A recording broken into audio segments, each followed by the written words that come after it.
Famed physicist Stephen Hawking and Russian billionaire Yuri Milner are among a group of scientists who on Tuesday announced they want to send tiny spacecrafts into interstellar space to search for alien life. The mission, called Breakthrough Starshot, would send a fleet of tiny robots called nanocrafts into space, and then once in orbit, the nanocrafts would be propelled into deep space by powerful laser beams from Earth. Their destination, the Alpha Centauri star system, which is 4.3 light years away. To break this all down for us, we're joined by Derrick Pitts, the chief astronomer and planetarium director of the Franklin Institute in Philadelphia. Derrick, thanks so much for being with us.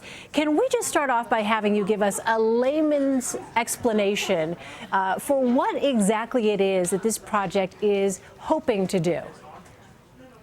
What the project is hoping to do, Elaine, is to shorten the time that it takes us to get from this star system to another star system, finding a much more efficient way of getting us there. If we were to try to travel in a spacecraft, like a real spaceship with, a good size, with plenty of room and sending people and all that sort of stuff, the expense would be absolutely enormous, almost unmentionable in price. And then it would take such a long time to get there. It would be what's called a generational spaceship, where you'd have generations of people making the trip. So in this proposal, what would happen is we'd cut that travel time to just 20 years. So instead of several hundred years, it would be just 20 years, and we'd still be able to gather a lot of information and return it to Earth for a fraction of the cost it would be to send a big real spacecraft with people.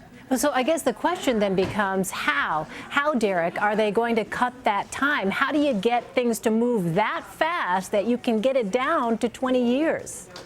Well, it's all about miniaturization. So instead of sending something very big, you send something much, much smaller. And because it's so much smaller, has so much less mass, the energy that you give to it can drive it at a much higher speed. Now, in this particular instance, what they're talking about doing, though, is leaving the fuel behind and delivering the fuel to this quote-unquote spacecraft as it travels along in the form of a laser beam that uses photon energy, the energy of the photons in the laser beam, to push the spacecraft along. So we're talking about a very, very tiny, what's called a nanochip, about the size of a postage stamp, connected to a very large sail, several meters on a side, and you drive the sail using the photon energy from lasers from Earth. Now, it all sounds very science fiction-y, I know. Yeah. But when we think about, going forward into the future, it's not an entirely crazy idea, although there are many challenges that would still have to be solved before we can really do this. But the possibilities are just so fascinating. Let me ask you this, Derrick. Was this announcement a total surprise, or did people like yourself, others in the scientific community, get a wind of this mission? Did they get any clues that perhaps something like this was being thought about? Well, there are a number of people who have been on the board and who are on the advisory commission for this.